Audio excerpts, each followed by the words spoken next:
भजन संहिता 65। परमेश्वर की स्तुति और धन्यवाद।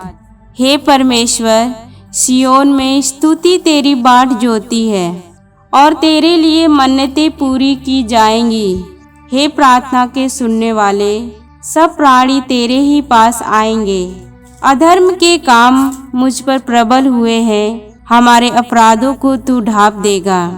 क्या ही धन्य है वह जिसको तू चुनकर अपने समीप आने देता है कि वह तेरे आंगनों में वास करे। हम तेरे भवन के अर्थात तेरे पवित्र मंदिर के उत्तम उत्तम पदार्थों से तृप्त होंगे। हे हमारे उद्धारकर्ता परमेश्वर, हे पृथ्वी के सब दूर दूर देशों के और दूर के समुद्र पर के रहने वालों के आधार, तू धर्म से किए हुए भयानक कामों के द्वारा हमें मुंह मांगा वर देगा। तू जो पराक्रम का फेटा कसे हुए अपनी सामर्थ्य से पर्वतों को स्थिर करता है, तू जो समुद्र का महाशब्द, उसकी तरंगों का महाशब्द और देश देश के लोगों का कोलाहल शांत करता है। इसलिए दूर दूर देशों के रहने वाले तेरे चिन्ह देखकर डर गए हैं। तू उदयाचल और अस्ताचल दोनों से जय जयकार कराता है। तू भूमि की सुधि लेकर उसको सींचता है, तू उसको बहुत फलदायक करता है। परमेश्वर की नदी जल से भरी रहती है। तू पृथ्वी को तैयार करके मनुष्यों के लिए अन्न को तैयार करता है। तू रेघारियों को भली भांति सींचता है और उनके बीच की मिट्टी को बैठाता है। तू भूमि को मेंह से नरम करता है और उसकी उपज पर आशीष देता है।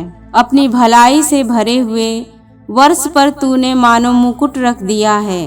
तेरे मार्गों में उत्तम उत्तम पदार्थ पाए जाते हैं। जंगल की चराइयों में हरियाली फूट पड़ती है और पहाड़ियां हर्ष का फेटा बांधे हुए हैं। चराइयां भेड़ बकरियों से भरी हुई हैं और तराइयां अन्न से ढपी हुई हैं। वे जय जयकार करती और गाती भी हैं। आमीन। भजन संहिता 66। धन्यवाद, ज्ञापन और स्तुति का गीत। हे सारी पृथ्वी के लोगों, परमेश्वर के लिए जय जयकार करो। उसके नाम की महिमा का भजन गाओ। उसकी स्तुति करते हुए उसकी महिमा करो। परमेश्वर से कहो, तेरे काम क्या ही भयानक हैं। तेरी महासामर्थ्य के कारण तेरे शत्रु तेरी चापलूसी करेंगे। सारी पृथ्वी के लोग तुझे दंडवत करेंगे और तेरा भजन गाएंगे। वे तेरे नाम का भजन गाएंगे। आओ, परमेश्वर के कामों को देखो। वह अपने कार्यों के कारण मनुष्यों को भय योग्य देख पड़ता है। उसने समुद्र को सूखी भूमि कर डाला। वे महाशब्द में से पांव पांव पार उतरे।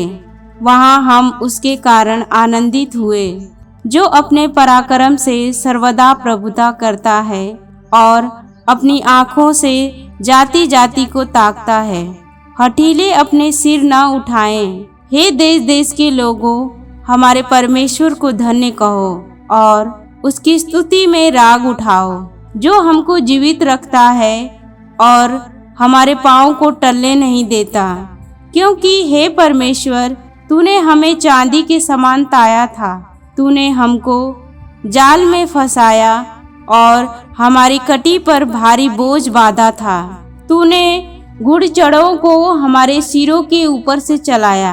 हम आग और जल से होकर गए, परंतु तूने हमको उबार के मुख से भर दिया है।